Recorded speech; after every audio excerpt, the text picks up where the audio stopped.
That'll about do it for this morning's Washington Journal. We look forward to seeing you tomorrow, same time, 7 a.m. Eastern. Enjoy your day.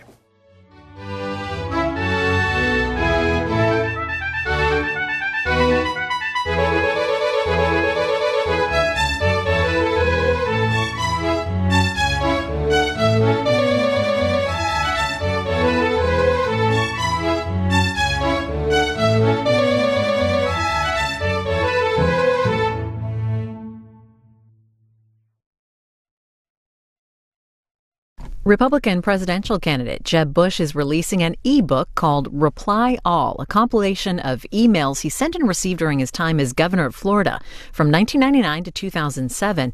The Washington Post reporting the book is an attempt to jumpstart the Bush campaign. The e-book does not include personal emails. He writes in the foreword that it's the story of his governorship. We'll be hearing more from Jeb Bush himself this morning at a campaign rally. His campaign kicking off its Jeb Can Fix It tour through several cities in Florida.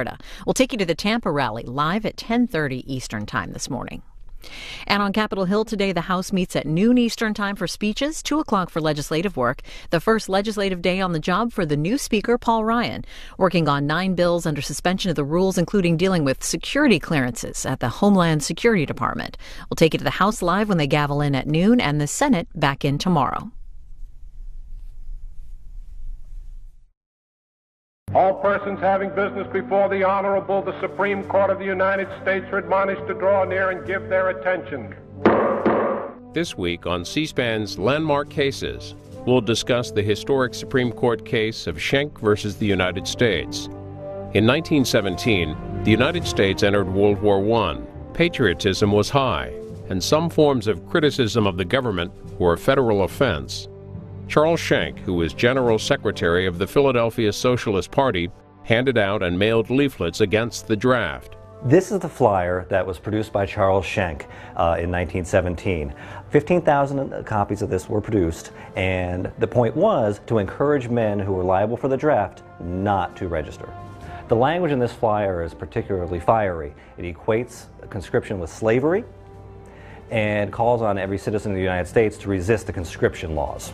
He was arrested, tried, and found guilty under the recently enacted Espionage Act.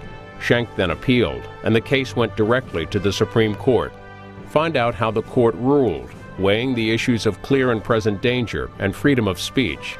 Our guests include attorney Thomas Goldstein, co-founder of SCOTUS Blog, and Beverly Gage, professor of history at Yale University.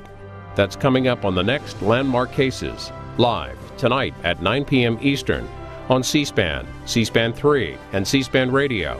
For background on each case while you watch, order your copy of the Landmark Cases companion book.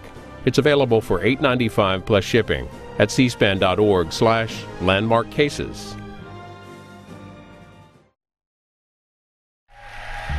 Republican presidential candidate Ben Carson was in Colorado last week speaking with students at Colorado Christian University in Lakewood.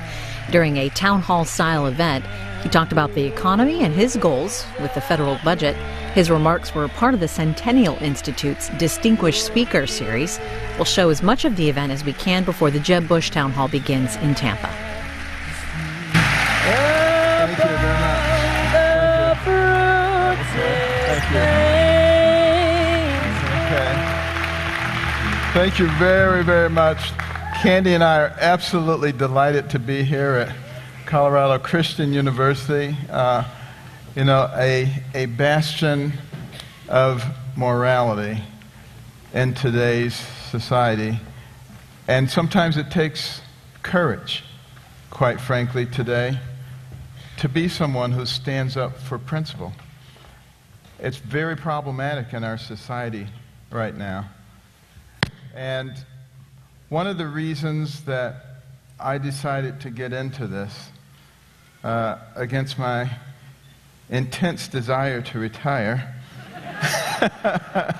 and to relax after 15,000 operations and 36 years of 12 to 16-hour days with lots of stress. But it does prepare you well for this. There's no question about that. But it was because I was afraid that we were starting to lose a part of who we were as Americans. And part of that was our freedom. our freedom to live as we wish, to live by our faith, to live by our beliefs, to